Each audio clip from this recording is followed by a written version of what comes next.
Hi.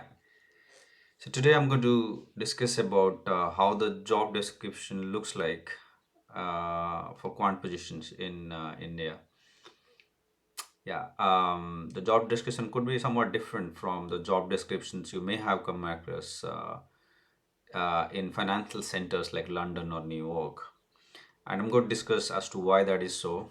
I'll take an example. So there is this profile on LinkedIn India. It's about an analyst profile in Morgan Stanley in Mumbai. So let's discuss what the requirements are, what skill sets are needed, how many years of experience they need, what qualification is needed. All that is there in the job description. Let me take you through that, and I'm going to discuss as to how you should prepare yourself in terms of securing a position there, right?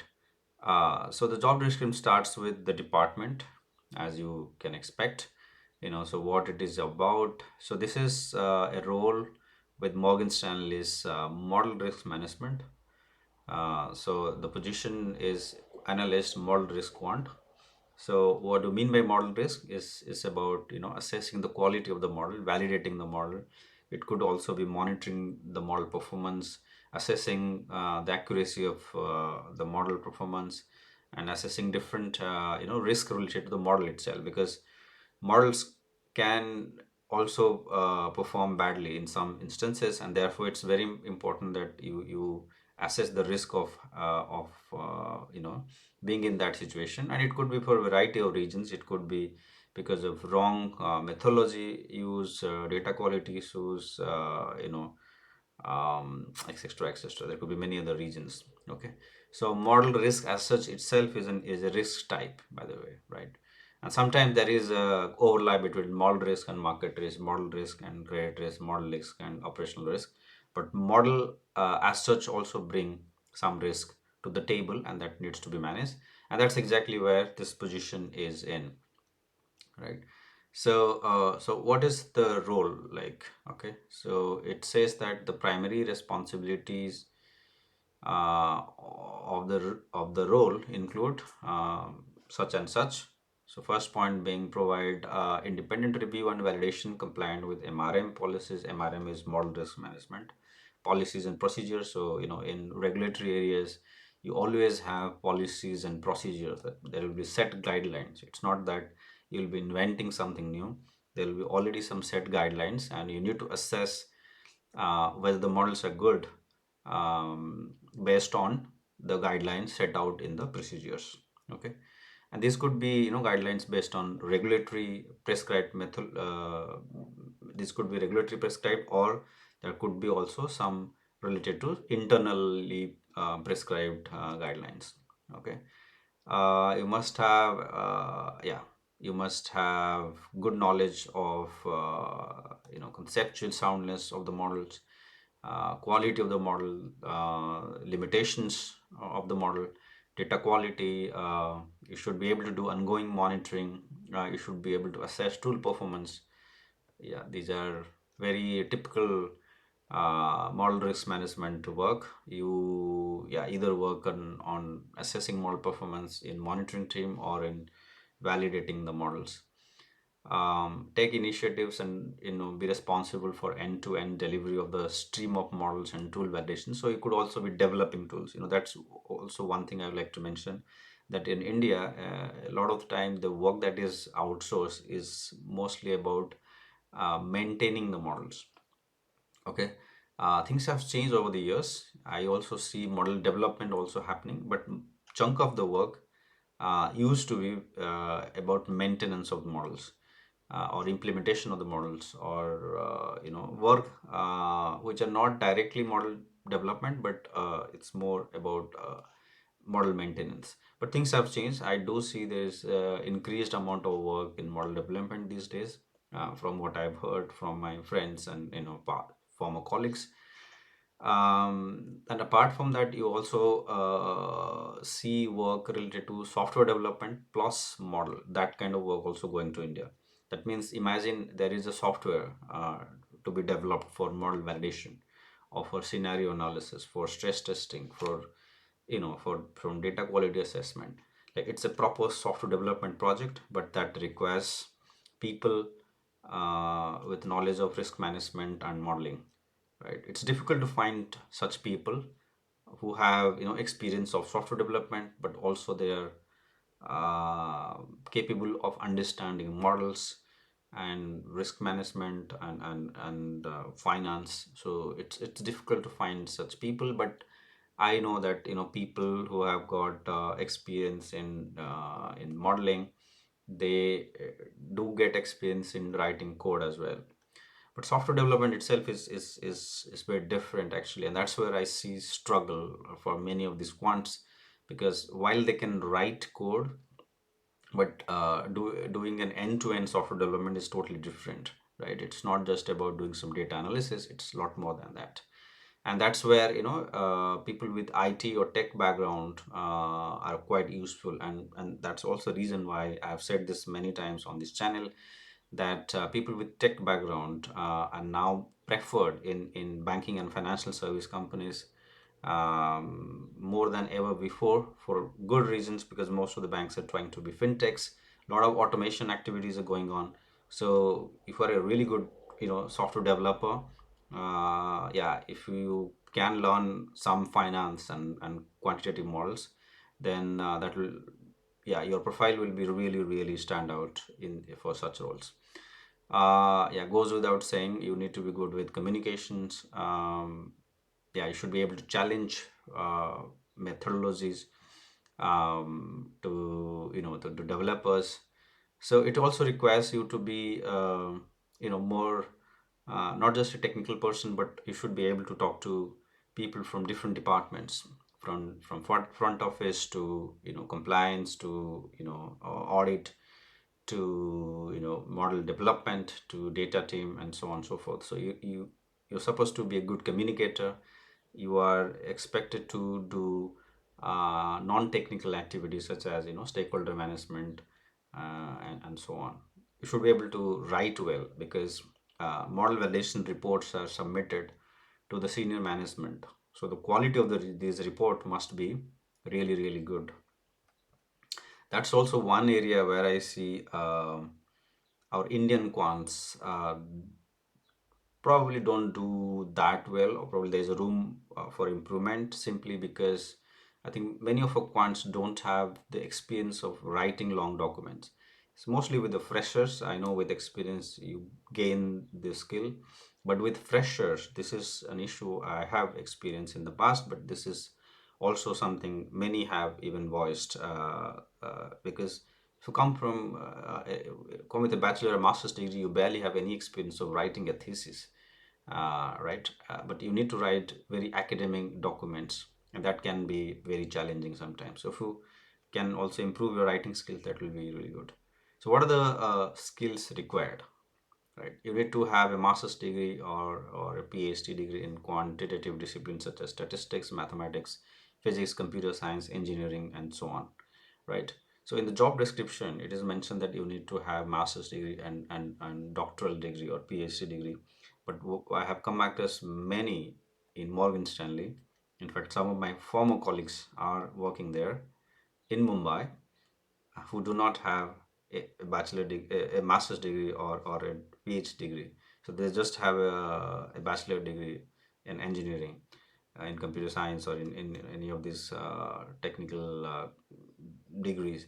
So while it is preferred to have a master's degree and PhD degree, but I see that because of maybe the demand and supply, this, yeah, if you can convince them, I think it's quite possible that you can get a job without having a master's or PhD degree. But obviously, if you already have a master's degree in economics or in mathematics, statistics, computer science, or any engineering subject, it's always good. Even physics, right? A lot of these physics graduates in India, they have no clue about where to, work in the industry. So one area which could be very very suitable for you is quantitative finance, because in physics you learn tons of mathematics.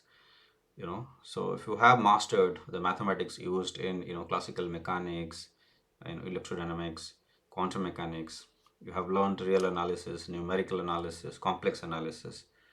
uh, I mean, then you can easily master the concepts of quant finance, because the mathematics used in quant finance is a lot easier compared to what is used in mathematics. So compared to the engineers, actually, you have you have an edge over the engineers, because most engineers in India don't learn uh, tons of mathematics. Well, some people might challenge this, but I think the physics guys learn more mathematics, in my view, maybe except for electrical engineering and computer science guys, who also learn quite a bit of mathematics. But I don't think, let's say, civil engineers or mechanical engineers learn that much of mathematics. But anyway, the point here is that as long as you have a technical background, that's fine, right? Make sure that you learn some time series modeling. Even I see people coming from different technical areas, but they have never really worked on time series modeling. You may have worked on simulation, Monte Carlo simulation. You may have used Markov chain, those sort of models in engineering or science. Especially in physics, you may have used a lot of PDE type models, or you may have done some, in statistical physics, you may have done some statistical analysis. But I think it's also good to know some forecasting using time series modeling. That's something you can learn in financial econometrics. Not many people have, studied financial econometrics. So it's important to learn that. So if you're preparing on your own, make sure that you have some knowledge of that, knowledge of ARIMA model, error correction model, the arch model, GARCH model, the vector autoregression model. So these models are used in financial forecasting. So make sure that you have knowledge of that, especially in market risk area, that these models are quite heavily used, even in trading areas, in buy side trading areas. These models are quite heavily used. So good to have knowledge of that. And without question, you also need to have good knowledge of regression modeling, not just the machine learning type regression modeling, but you also have to have good knowledge of the assumption behind regression modeling, something that you don't learn in machine learning, by the way. The people in machine learning, they don't care about model assumption. They only care about whether the model is performing well in a new data set or not. So the focus is more on the cross validation and less on statistical assumptions.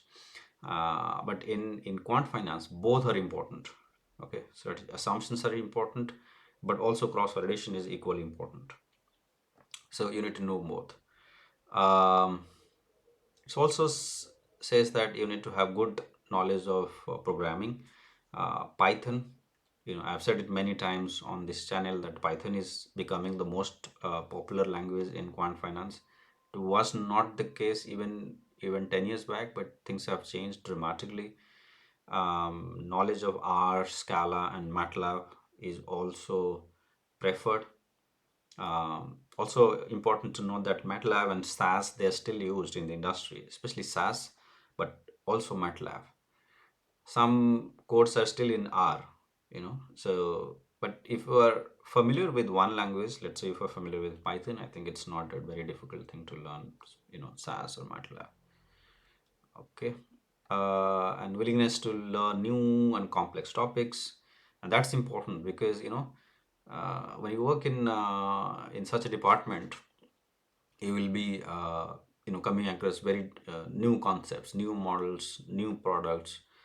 Every day could be totally new, right? So you need to be a good learner. Actually, you need to be a fast learner. You must have good learning skills, especially quantitative learning skills. I mean, you shouldn't be scared of new models, new mathematical topics, new topics in the field of finance or risk management. You should have that patience to learn, right? Not many, especially in these times, have the patience to learn something new. But yeah, you should be willing to do that.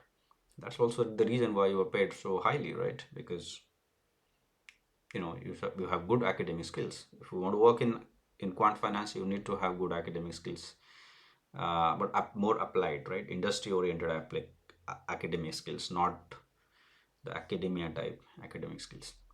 How about knowledge of machine learning? Yes, that's also there. If you have knowledge of popular machine learning techniques, they prefer you.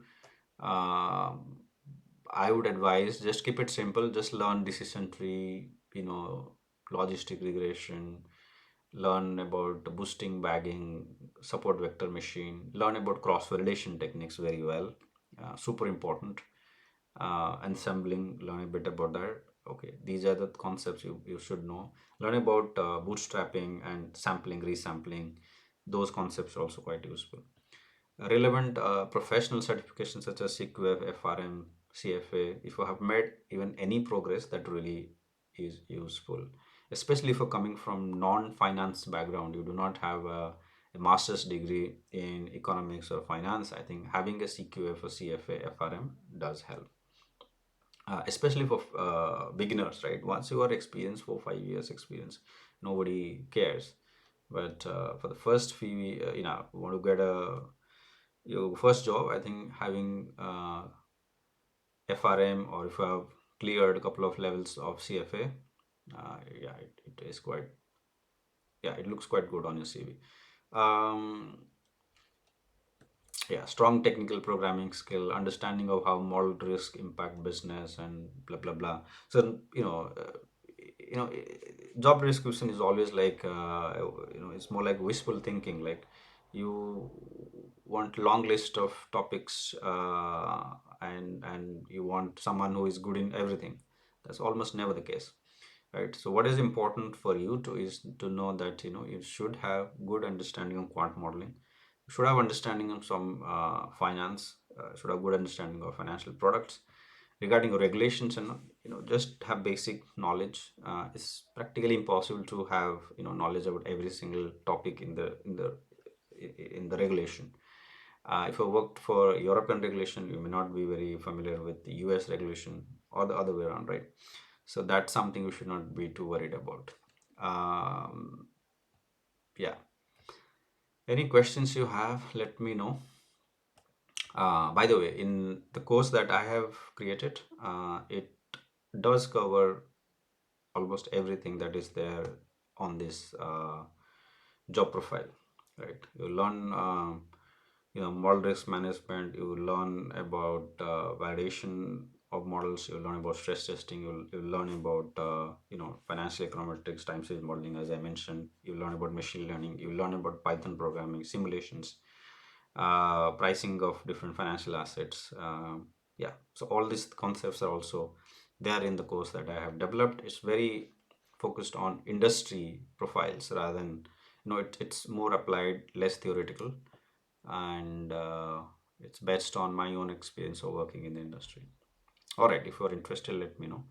But otherwise, if in case you have any other question, as always, let me know. Thanks for watching.